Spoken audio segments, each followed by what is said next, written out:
It's Chris Titley here. As part of this week's Scoreboard episode, I'm joined by Hannah Young. Hannah, thank you so much for being part of the series. Thanks so much, Chris, for having me. It's good to be along.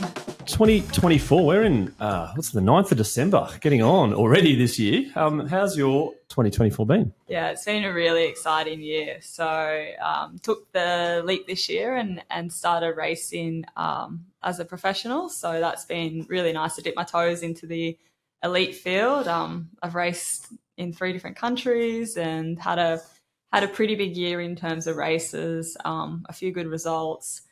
Lots and lots and lots of learning. It's just been an all-round fantastic experience, and I'm really excited to build on what I've learned this year coming into 2025. So when people ask you what you do for a living, what do you say now? I don't like to say that I'm a full-time athlete, but a lot of people might beg to differ. I'm really fortunate. But, yeah, I basically train at the moment like a full-time athlete and have a job at the local swimming pool on the side just for extra cash and a bit of social and the sport that you compete in, you want to talk about that? Yeah, so I compete as an XTERRA athlete. So XTERRA is off-road triathlon. So it's essentially the same distances as an Olympic distance road triathlon. So we normally do either a 1K or a 1,500 metre swim, and that's done in like a dam, a lake, or the ocean. And then we do a mountain bike ride, which is generally quite technical, hilly. It's obviously very off-road. Normal distances are roughly 30 to 35 kilometres long. And then we do normally a 10-kilometre trail run straight after the bike. So it's quite grueling. It's very taxing on the body, but it's just so much fun being out in nature and really being at the mercy of the elements. Yeah, right. So when did the spark for like, let's try this come about? So it sort of started, my partner signed us up for this off-road triathlon, which was a local one on the Sunshine Coast. And it was just a way to sort of, I guess, get fit and do something exciting after, the COVID years. And we were just sort of trying to find a sport that we could do together. And that was a little bit out of the box. So yeah, we signed up. I brought a marketplace bike, secondhand. I hadn't ridden a mountain bike since I was a kid and just started riding it a bit more. He's a really good swimmer, so he led the charge on that. And then, we started running and doing a little bit together. And then we entered the race. I did the sprint distance, so it's a shorter, basically. It's 1/3 of the full. And I won. I had a cracking race. I actually broke my bike during the bike segment, and I ended up having to run the last 800 meters back to transition with my bike over my shoulder. And you still won? Yeah. I was very determined. I'm not a quitter. I was crying. I was really upset because I was having a good race, and then when I won, I was so stoked. I thought it was the best thing in the world. Wow, there's a little bit of instinct that kicked in there to go, right, we've got nothing to do. We just need to cross the finish line. So that's the only way, right? 100%. I think I'd been training and I felt really committed to this race. And I just thought, why would I quit? I can still finish it. And I just didn't give up and kept going. And I think from that moment on, I sort of saw a little bit of all right, there's a little bit of passion here. Let's continue this journey and see what else I can sort of bring out of myself. And just since that moment, I found myself again in a way. I'd sort of, been a bit lost, wasn't really sure what direction I wanted my life to head in. And as soon as we sort of went all in on this sport, it just became really apparent that this is what I want to do. So I was going to say, the moment of going all in on the sport, did you do some research on the sport to know that there is an all in? It was a bit of a tricky one to go, actually, how far can I go? Yeah, it wasn't until after that race that we sort of got a little bit more into it. So I think when you find something you're passionate about, you obviously do a bit of research. And so we started listening to some good podcasts, which, there was podcasts from some really high-level athletes in the sport that were really interesting, especially local athletes from Australia. And then on one of these podcasts, they were talking about the multisport world championships. And Luke and I were like, wonder where they are next year. And we looked it up and they were in Ibiza. And we Right. Like, how do we So a little bit of qualify? doof with a little bit of high performance extreme triathlons. Yeah, let's put the two together. So we got excited about that and thought, and we just looked it up. It was all through Oz Triathlon, the qualifying races, what you needed to do. And that was pretty much the pursuit of, okay, let's do everything we can to try and make it to race in Ibiza and represent Australia. And that was a catalyst for it. And yeah, haven't looked back since. So, And what did you have to do to get there then? basically, there's a few qualifying races. So normally like an Australian championship race, if you place top 3, no, I think it's top 5 in your age group in one of those races, you automatically qualify to represent.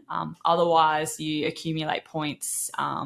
So there's a series in Australia called Into Adventure or Treks, which is an off-road triathlon series. And a lot of those races were qualifying races. So we just went to as many of those as we possibly could, got to Australian Championships in October 2022, and I won my age group there and won the overall female across the line. So that was basically my ticket to Ibiza, and from there on it was just a matter of training and doing everything I possibly could to have the best race. And going to Ibiza, do you want to talk about that experience? Yeah, it was mind blowing. So Luke and I went over together. We had an Airbnb with a friend who was also racing. And yeah, the course was really, really challenging. So at this stage, I only started riding a mountain bike in October 2021. I'd done a few races, through 2022. So Ibiza was May 2023 and went over. It was absolutely beautiful. We loved it. We were staying in a really nice little area away from the crazy party scene because obviously we weren't there to do anything. You were focusing. We were really focused, and the trails were dusty and rocky and quite technical and quite challenging. But we were over there for about 3 weeks, so we gave ourselves the best possible chance to really have a good go at it. So Luke, my partner, he also raced in his age group.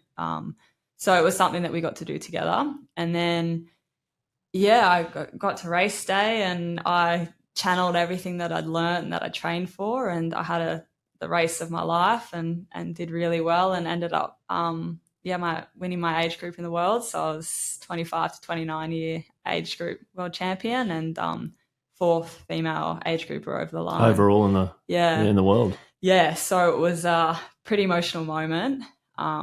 I just put so much hard work and dedication towards it, and Luke, like we just sacrificed, I think, a lot to get there, and to have a result like that, it was the best. It meant the world, yeah. In regards to the preparation, obviously you got over there earlier to do a bit of research and understanding. I mean, how important is that? Obviously, if you'd rocked up a day before, it would have been a little bit tricky on what's going. Well, this is not what I'd thought. Yeah, and you were obviously really, really focused on that. But how do you prepare for a race and such a big race like that? Yeah, so something like that, I like to get over there with ample time because you just don't know what's going to happen, especially with mountain biking. It's such an unpredictable sport. You could be in a training, like in Ibiza, for example, I was on a training ride and I was wearing my new Australian suit for the first time just to sort of see how it felt. I fell off and I tore a hole in the bum. And I was like, oh, my God, it was the end of the world. I was like, no, what have I done? And I just felt so disappointed in myself. And my friend came to the rescue and ironed on a patch and fixed it up. Yeah. So we were pretty lucky. But, I get over there and I like to be there if I can before other people arrive because I tend to get quite caught up in the excitement and the social side of other people, and that can sometimes be at my own detriment. So we got over there and we just made sure we knew every corner of the course. The course wasn't properly marked out until maybe a week before the race, so we'd actually taken a lot of wrong turns and thinking what the course was very different to what we were riding. And before I raced, I did something that I hadn't really done before, and I wrote a plan out, like a step-by-step from the morning. The race was in the afternoon, so I wrote everything I was going to do that day and then step-by-step plan throughout the whole race from the start line at the swim all the way to the end of the run. And I did that a couple of days out from the actual race, and I just read it and I went over it and over it. And I got it all in my head, and I just knew what I had to do on the day off by heart. And I think that mental preparation was key to the success, and just to having a really smooth and solid race. So this is episode 16 on Scoreboard, and you're the third guest that has talked about the importance of visualization, around visualizing and planning ahead. Like there was an AFL player, Dale Morris, that used to go 3 hours before anyone, even though it was an indoor stadium, he'd played there 100 times, to walk around and to plan. Were you visualizing that race, or were you, like, obviously the step-by-step plan, did it all go to plan, or was there a little bit of like, oh my goodness, this is not part of the plan, what do I do? There was definitely a moment. The bike, as soon as you came out of the swim and got onto the bike was really tough at the start. Like your heart rate was so elevated, and there was a good climb. So in XTERRA, there always tends to be a nice climb straight out of transition where you get the heart rate up, and it sort of breaks any packs that have formed in the swim apart quite a lot. I do remember like struggling sort of on the first lap of the bike, and one of the fellow Aussie teammates saw me and she just said, just remember to take your nutrition.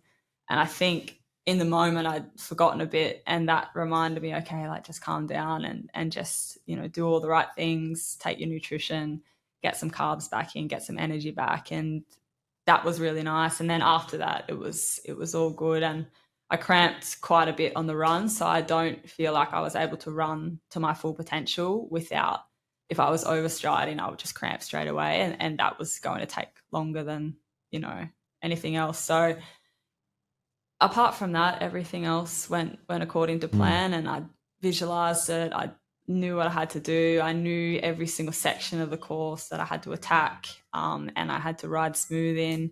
So it really assisted. Yeah, I think it's a big part of my race plan and having a good race. Did you visualize you winning? No.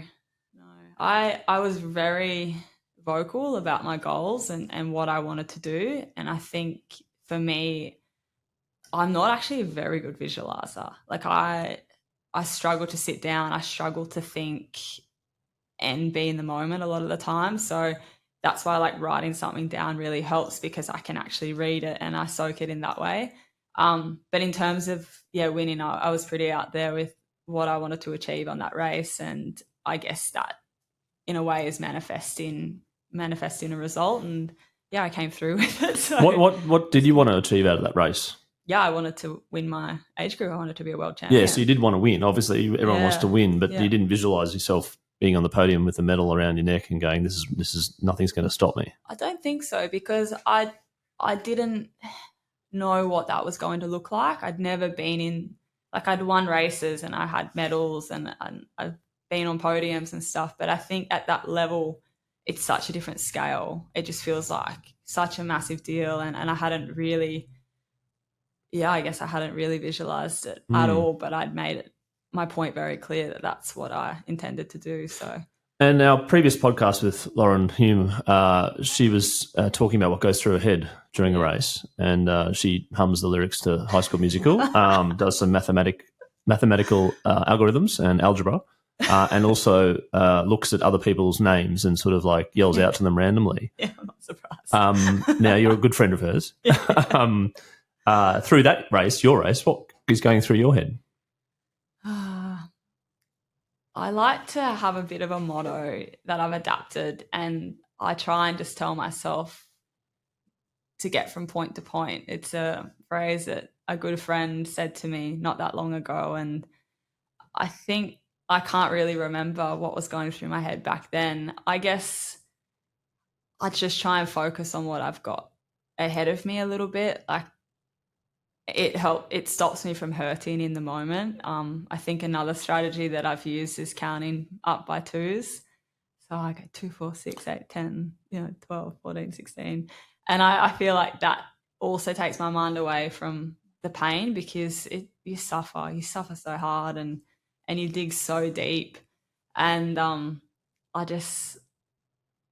that's probably the only two strategies I really use. It's funny because it depends what racing we're talking about. Like yesterday I was racing an XCO mountain bike race, and I remember thinking, oh my goodness, how do I run 10K off this bike? Like, how do I do that in a triathlon when you're absolutely hurting going up a hill, like redlining for an hour? Like, why do I do this sport? Yeah. But at the end of it, I just absolutely love it, and it's what gets me through. Yeah, okay, 2 questions on that. How far do you go on the twos? Do you go up to like 20 and then reset, or do you keep going to 100? Or normally 20. I think counting's a very it's a strategy I use a lot, like bike sessions, everything. If I'm counting my pedal strokes, it makes the intervals go a little bit quicker. But yeah, just to 20. And the second question on that is your relationship with pain. It's probably a very grueling sport. I'd imagine there's some niggles and also some walls that get hit through the race. How do you manage that? Yeah, it's hard. Like, obviously, I think you train for it as well. So in training, the same thing occurs, and you learn how to push through, and you learn your cues and everything.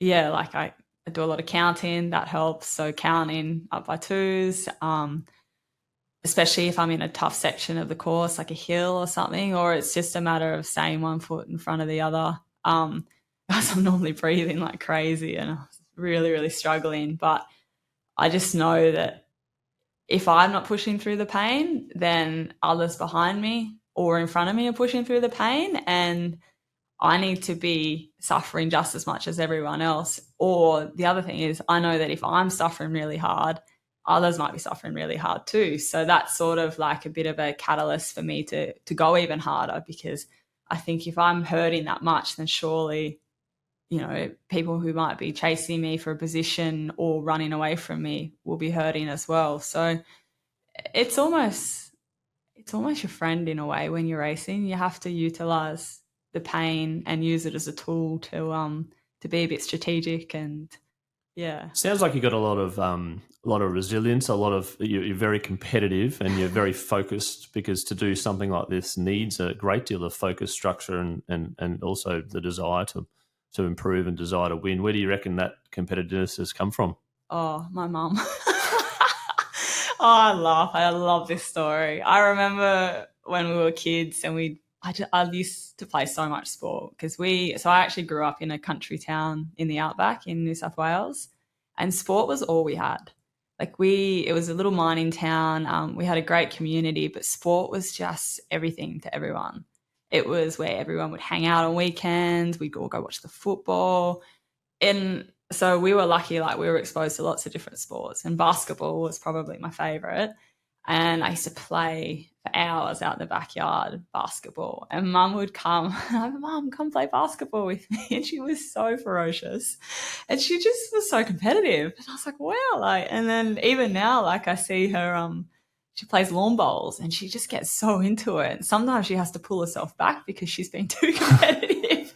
She's like, oh no, it's a bit too much. I always want to win. It's a bit too much for a Tuesday lawn bowls at 9:30 with my friends. But anyway, I'm going to win and make sure my friends know that I've won. So yeah, exactly. And so did she sort of, when she played basketball against you, she was like, right, I'm going full throttle here. I'm going to smash the ball straight out of my hand. She was so quick, and I'm like, Mum, geez, calm down. Don't dunk on your kid, you know. No, she's gold. So I think, yeah, the competitive spirit's been there since I was a kid. Like, I was always driven. I was always determined. I would win.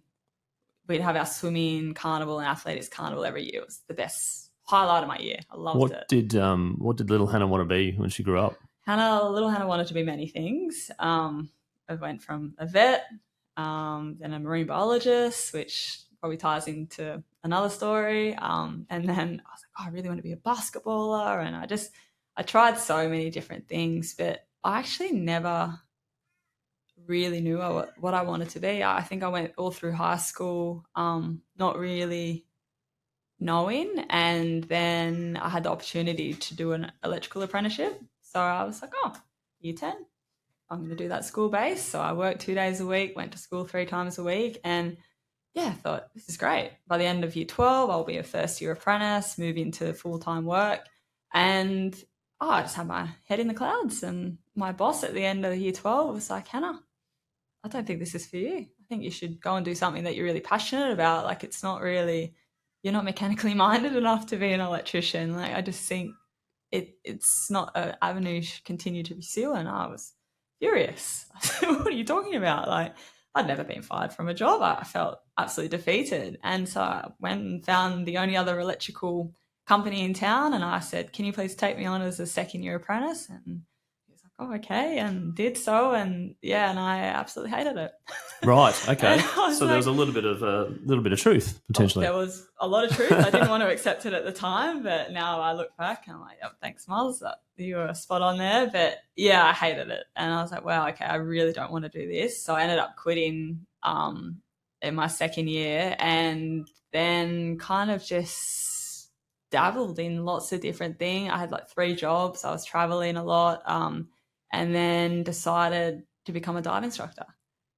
Right. Yeah. Okay. Yeah. So there was a marine biologist early in that. Yeah. So maybe that's a sort of a combination of passions into the diving instructor. Yeah. And so you became a diving instructor. Yeah. So I went as far away from Little Cobar as I possibly could to get away from, not escape, because I love my town and everything, but I just needed to do something just completely different. So I moved to Cambodia.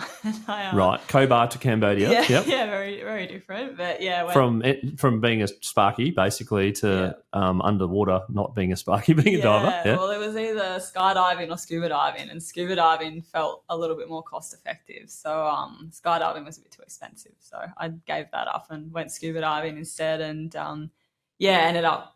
It was the best thing I ever did. I loved it. I found my niche. I found something I was really good at and really passionate about, and ended up living in Fiji for 3 years, working at one of the most luxurious resorts in Fiji, taking some wonderful people diving, making some incredible friends, and then ultimately that's where I met my partner, Luke.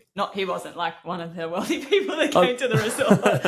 He wasn't a client. No, he wasn't. He was working for the same. There was one man who he owned the resort, and he also had a boat in Sydney. So my partner worked for him, and that's how we sort of met and got together. And when I left Fiji, I came back to Australia, and that was it sounds like your partner Luke and you were both very active, and and you train together still. Yeah, not at the moment. He's got a little bit of a hip injury, so we're waiting for that to, once he's recovered from that. He'll definitely start training with me again, but we're very competitive with each other. So up until he had his hip injury, like we had the same coach for quite a while. So she would set our sessions the same, and he's a phenomenal swimmer. So he's really helped me put in a lot of work in my swim, and he's always there on pool deck and swimming with me. And then, he was running. He's a strong rider. So I think that's how I became better as an athlete, because I was just chasing him around for the last couple of years, and maybe more mentally resilient and tougher, but now he's just full-time support, and he's doing a really full-time support, which leads me on to the next question around what you're doing next year. Yeah. And the sacrifices that you need to have made or need to make, and we'll talk about what you're doing next year, but also other people say that they become a little bit selfish when it comes to what they want to achieve, and people come along for the ride, and other people call it an investment in you and your support crew that want to back you. I mean, the sacrifices that you've made to get to where you are now, can you talk about how important that support crew is? Yeah, so I'm extremely fortunate. I feel like, I know everyone says this, I honestly feel like I have the best support crew in the world. Like in terms of my sponsors and my partnerships that I've already got on board, like they believe in me 120%. Like I'm so lucky. Obviously I've got my partner Luke, who he holds me together, honestly. Like I can get very narrow-minded, and I guess I have a one-track mind, and I put the blinkers on, and he really helps take the blinkers off and just brings everything together. I've just recently brought on the support of Nicole and Claire at Inner Sports Sanctum Management. So they're working away always in the background, assisting me with brand sponsorships and partnerships as well to help sort of with the year ahead. And then I've got, quite a few. I've got a really good local bike shop that have believed in me from the beginning. So they're huge. Like they support me so much, and they're really good people. So I just love giving back to them as well. And then my family, like everyone's just so, like encouraging, and Luke's family is just absolutely beautiful. Like his mum and dad, because my mum and dad don't live on the Sunshine Coast, but his parents do, and they always come and watch me race, and they get so into it, and they'll give me time splits, and I just feel so buoyed up by such a wonderful group of people. And I say it a lot, but I feel like you're only as strong as the structures that support you, and my group, they're really, really strong. So I feel like I've got the best team around me, and I've got some really good people backing me. So I'm really lucky. And next year, 2025, a massive year. Do you want to talk about your calendar next year and what you're doing? Yeah, so XTERRA have done something really brilliant, and I guess a lot of the other triathlon companies are doing the same thing with Ironman series, the T100 series. So we've got an XTERRA World Cup series, which has been running for 2 years now. So basically it's an 8-stop series. So you have 8 different races throughout the year. It starts in Western Australia with XTERRA Asia Pacific Champs at the end of March, and it will run through to the XTERRA World Championships in Italy at the end of September. So for 2025, I've committed to at least 7 of those races, and I have the goal I would like to finish in the top 10 in the World Cup Series rankings at the end of the year. It could be, it's a pretty big goal, but I think I'm pretty dedicated and I'd like to achieve it. But in order to do so, you really need to hit as many races as you can to accumulate as many points as possible. So that means I'll be traveling to 3 different continents and spending a good chunk of the year over in Europe preparing. I'll do an altitude block over there and just giving myself the best chance, because unfortunately in Australia, the conditions that we have are nothing like what they have in Europe. And in Europe, off-road triathlon's a very strong sport. It's not as strong in Australia. It's probably why a lot of people don't hear about it, or I guess a lot of people probably don't think of it as like pure triathlon, which is fair enough. But if you actually give it a crack, you'll realize it might even be tougher because it's extremely challenging. But yeah, so we've committed to that. It's a big year. It's a big financial investment. So we are currently trying to seek like financial, I wouldn't say a sponsorship, because I don't want to just ask for money for someone to fund me to go overseas and train and race, but more of a partnership. So something that hopefully I can give back in return for what someone will help give me to make my dreams a reality. I was going to say, the sport itself being so prominent in what you're doing and being an Australian athlete, like how much education and awareness that you may need to do as well to sort of bring the sport along. Yeah, I try and do as much as I possibly can. So things like jumping on podcasts really help grow the sport. And obviously I want to leave the sport in a better place. And I found it like it's already on the rise. It's already growing. There's more people getting into trail running. There's more people getting into mountain biking, and then the open water swimming aspect, it's becoming more popular as well. So just tying the 3 together and being able to train and get out there in nature. I just think it's a sport that hopefully will continue to rise and people will continue to be aware of and want to get involved in. I can understand maybe the risk factor that people see, especially if you are a road triathlete. Mountain bike training, there's obviously a risk element, but I mean, so is riding on the road. So It's just, I love it. I love the community. I love the camaraderie between the athletes, and I just love the places that it takes you. So whatever I can do in terms of promoting it and getting the word out there. We've been really lucky with the World Cup series. They have been live streaming a lot of the races. So that's been really special. Everyone at home's been able to watch it. Like my friends that I grew up with in Cobar had no idea about off-road triathlon. When I raced in Taiwan in March, they sat down and watched 3 hours of live stream off-road tri, where I think I was only shown maybe for a couple of minutes of that whole 3 hours, but they were just watching it because they just wanted to maybe hopefully see me again. And I think that alone speaks volumes. Like people are engaging in it, and by having it out there and being live streamed and having being able to watch what I do and compete, it's helping to get the sport out there. And with live stream on YouTube, you can always go back and watch it as well. So that's really helpful. But it's growing, it's getting there, and the rise of Instagram and social media and short form videos, etc., has that helped a little bit as well? 100%, yeah. And I guess that's the platform that we all use now to help spread awareness and to show our passion for our sport. It's a learning curve, that's for sure. Using that to your advantage and sort of, I guess, promoting yourself and creating a brand for yourself. But it is a good platform because it's also really engaging.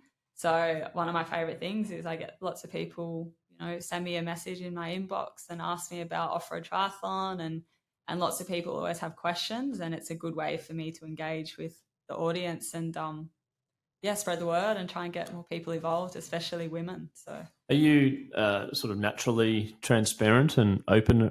Have you got a personality that suits Instagram, or has it been a little bit difficult? No, I'm very, very open book. It's probably my, I don't know if it's my best trait sometimes, but no, I'm very transparent. I like to share the highs and I like to share the lows, and I'm very good at having a laugh at myself, and I'm a bit goofy and a bit silly, but I take it really seriously too. And I like to share all the different sides of life, and I make sure that my Instagram and what I put out to the world is not just about the training and the racing and all the serious sort of stuff, but I'm very grateful for where I live. I'm grateful for my friends and my partner, and I like to share how we will go to somewhere and we won't just race, but we'll make it an experience. And I think that's a part of enjoying the sport and longevity in the sport as well. Yeah, I was going to say, during the overseas races, do you actually enjoy the scenery and things, or is it you just too focused on the race that you don't look left? It's a beautiful view, but we'll just keep running. No, I'm so grateful for everything and every part of it, and it gives me energy. I think like going to a new place, trying new foods and exploring new cultures. Like somewhere like Taiwan was such a unique experience, especially with nutrition and things. It's a challenge trying to. It sounds funny, but we're just trying to find some rice that we could eat and just trying to suss out the best way to do that. And then if we have the time, like we will try and stay for 3 or 4 days after the race and soak it up and actually explore and do a little bit of traveling around. And it's always got an active component to it though, so we're still getting fit, and if I need to keep training, we can slide that in somewhere as well. But I think that's part of it. If you're going to commit to racing and you're going to commit to exploring or going to all these different parts of the world, you have to allow yourself a little bit of time to actually enjoy those places as well. What are you most looking forward to in 2025?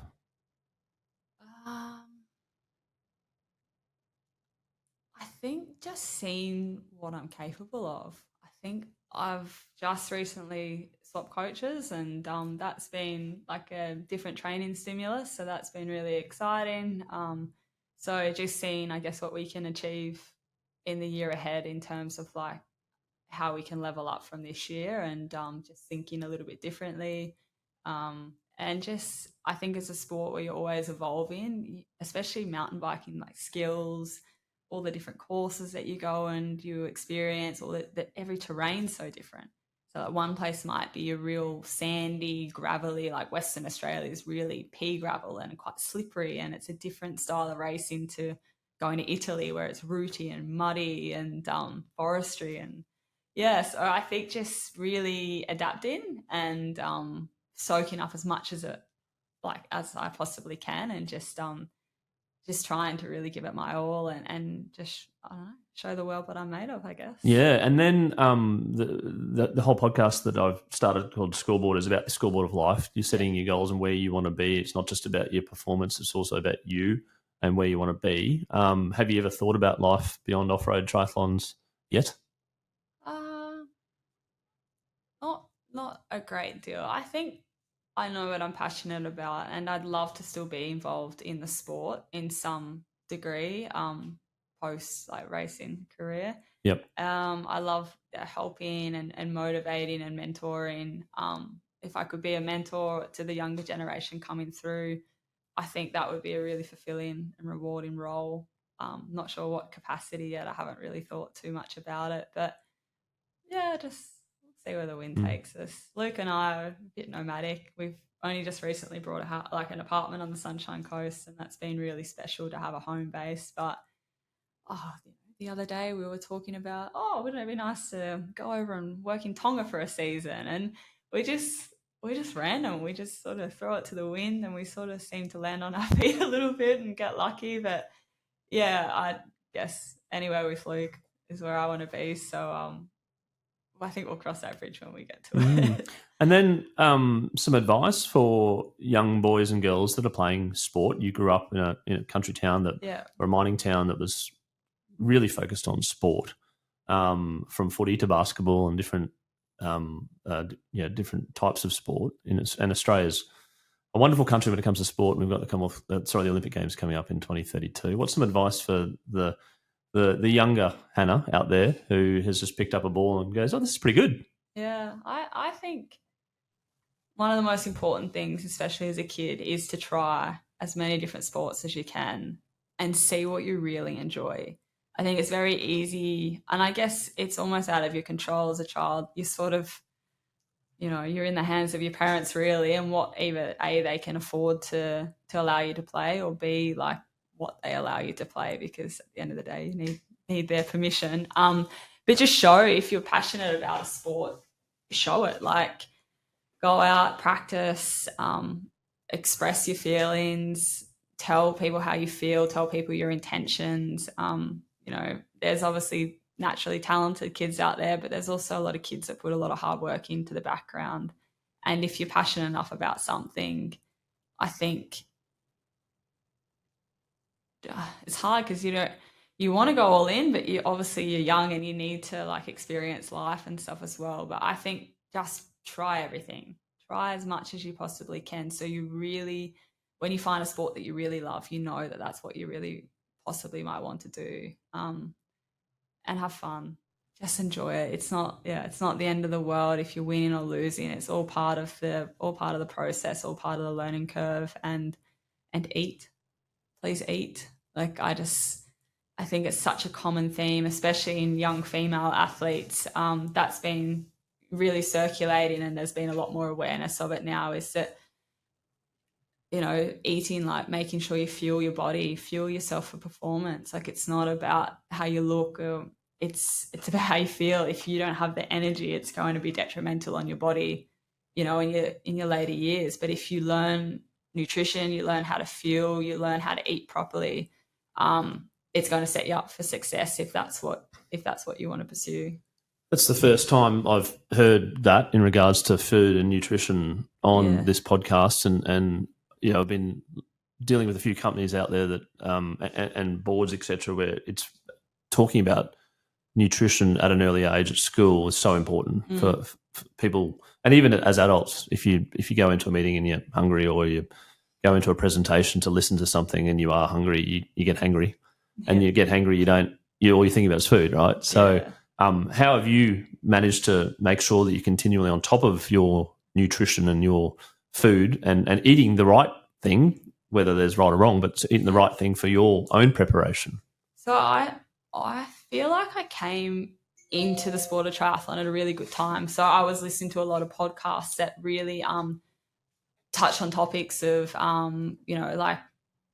energy deficiency disorder and all these things that can happen. And I was so scared of that happening to me. So I really, really made sure that I understood my nutrition and I did all the right things. And then when I was confused, I reached out to some sports dietitians. So I had one lady that helped me for a long time. So she was doing my weekly meal plans, and I would just stick to that. And at first it looked like so much food, but then I would just go through it because I was so hungry because I was training so much. And now I've got a nutritionist on board who helps me, once a month we sort of touch base, and she's been amazing. And then Luke and I, obviously we live together, so we make sure that we've got a dinner schedule, and then we have a couple of flexible days thrown in there so we can enjoy a meal with friends. I'm not one of those athletes that I can't eat the same thing every single day. I need variety. Like, I need to still have the aspect of life to enjoy, because that helps me perform better at the end of the day if I'm happy. And part of that is food and being able to enjoy the foods that I do like. But yeah, I just make sure I incorporate it into my life where I guess it's most appropriate. So. What's your go-to favourite food? What is it? I love Guzman and Gomez. I love their burritos. They're sensational. So yeah, post-race, if I can get my hands on a Guzzy burrito, I'm stoked. I love it. The mini or the normal? Oh, the normal. The normal? Spicy chicken? Yeah, spicy chicken or pork. Yeah. Yeah. That's pretty good, isn't it? The kids love it as well. Burrito.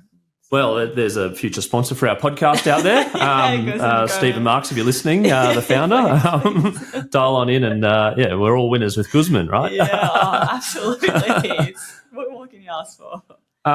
Hannah, I'm going to leave it there. Thank you so much for coming in and being part of the Scoreboard podcast, giving a little bit of a glimpse into your life and little Hannah growing up into where you are now into off-road triathlons. And obviously next year is such a big year for you. I wish you all the best. And you've now got a fan that will be following you and watching you on live stream and picking up your results and sending you messages and well wishes and looking forward to catching up. Appreciate it, Chris. I look forward to having your support. Thanks so much for having me. It's been fantastic.